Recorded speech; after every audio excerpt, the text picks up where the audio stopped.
संकल्प लेने से पहले सोचे।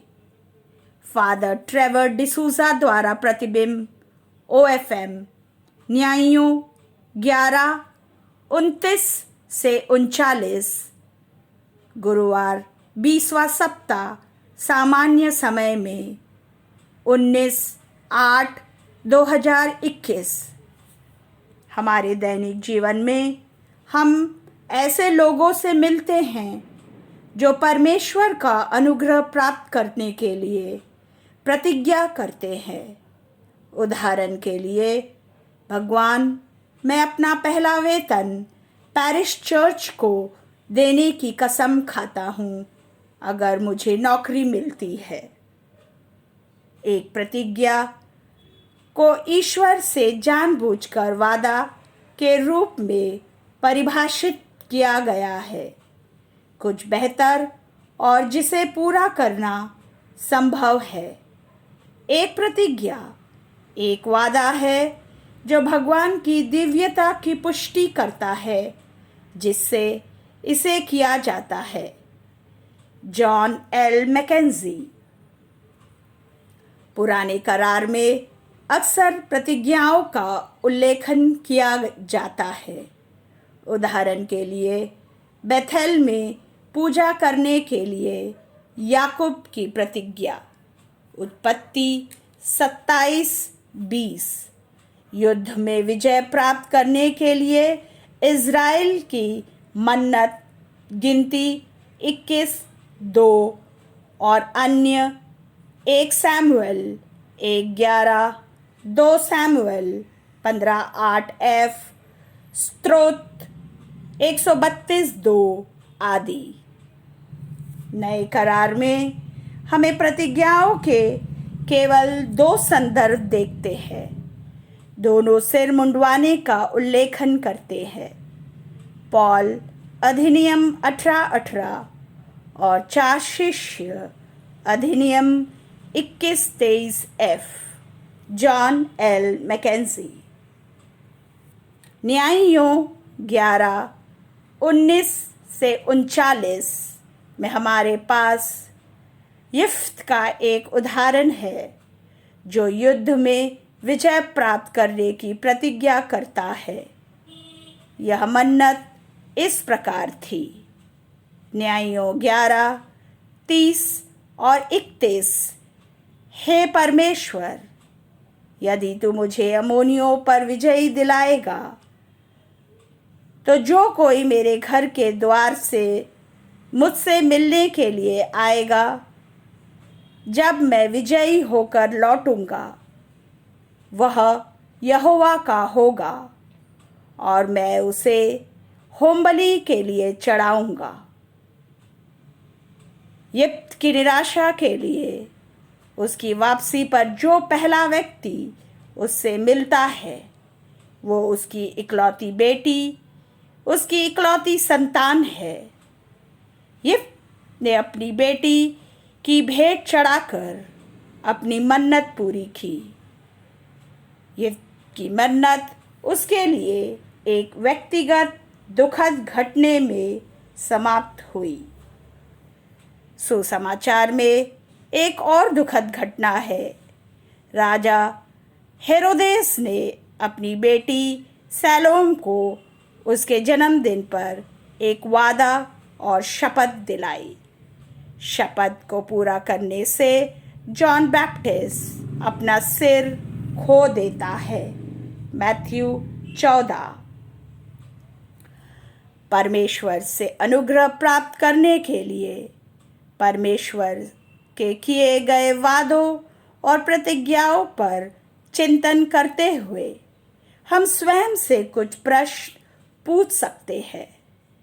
प्रश्न: क्या यिफ्त के लिए यह आवश्यक था कि वह यहोवा के लिए ऐसी विचारहीन प्रतिज्ञा करे? प्रश्न: क्या परमेश्वर की अपेक्षा है कि हम अपने अनुबंधात्मक संबंध के भाग के रूप में प्रतिज्ञाएं करें? हमें इस बिंदु पर कोई स्पष्ट शिक्षा नहीं मिलती है। लेकिन हमारे पास मैथ्यू 5:34 से 37 में किसी के वचन का सम्मान करने के बारे में एक शिक्षा है। परंतु मैं तुमसे कहता हूँ, स्वर्ग की कोई भी शपथ मत खाओ। जो कुछ तुम कहते हो वह केवल हाँ या ना हो, इससे बढ़कर कुछ भी बुराई से आता है। टिप्पणी: शपथ के कानूनी अर्थ होते हैं और ये प्रतिज्ञा से भिन्न होते हैं। सुसमाचार में यीशु हमें इस प्रकार सिखाता है। मैथ्यू 6:8 उनके समान मत बनो, क्योंकि तुम्हारा पिता तुम्हारा मांगने से पहले ही जानते हैं कि तुम्हें क्या चाहिए। मैथ्यू 6:31-32 सो यह कहकर चिंता ना करना कि हम क्या खाए या क्या पिए या क्या पहने। आपका स्वर्गीय पिता जानता है कि आपको उन सभी की आवश्यकता है। यीशु हमें अब्बा पिता के साथ एक प्रेमपूर्ण, भरोसेमंद, अनुबंधात्मक संबंध रखने के लिए कह रहे हैं, ना कि प्रतिबंधात्मक संबंध। यदि आप मेरे लिए ऐसा करते हैं तो मैं ये करने का वादा करता हूँ। यह जानना अच्छा है कि प्रत्येक पुजारी के पास बल, दबाव में तहत किए गए वादों और प्रतिज्ञाओं से एक व्यक्ति को दूर करने की क्षमता होती है, जो अनुचित, विचारहीन और अर्थहीन होते हैं। यह शक्ति आमतौर पर बिशप द्वारा पुजारी को क्षमताओं के हिस्से के रूप में दिया जाता है। एक उचित कारण के लिए वचनबद्ध शपथों और निजी प्रतिज्ञाओं से दूर करने के लिए, बशर्ते कि तीसरे भाग के अधिकार का उल्लंघन ना किया जाए। उदाहरण 1, ए बी से एक राशि उधार लेता है और उसे वापस चुकाने का वादा करता है।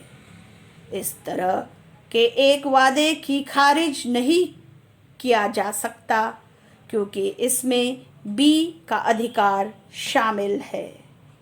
उदाहरण 2, ए ने चर्च को बड़ी रकम देने या किसी तीर्थ स्थल की लंबी तीर्थ यात्रा करने की प्रतिज्ञा की, और ऐसा होने पर, और अब वह व्यक्ति इस वादे को पूरा करने में असमर्थ है। ऐसा वादा पुजारी द्वारा वितरित किया जा सकता है।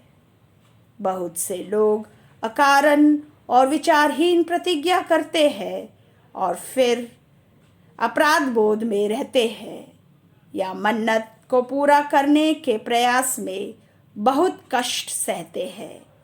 वे उन सभी नकारात्मक चीज़ों को भी श्रेय देना शुरू कर देते हैं जो उनके साथ होती है, जो कि मन्नत पूरी ना होने के कारण होती है। प्रतिज्ञा और वादे ना करें जो आपको अपराध और पछतावे से बांधे मुक्त हो। याद रखें कि आपका अब्बा पिता आपसे प्यार करता है, आपकी परवाह करता है और आपके बारे में चिंतित है। वह आपकी ज़रूरतों को जानता है इससे पहले कि आप उससे पूछें। उसके साथ विश्वास और निर्भरता में चलें।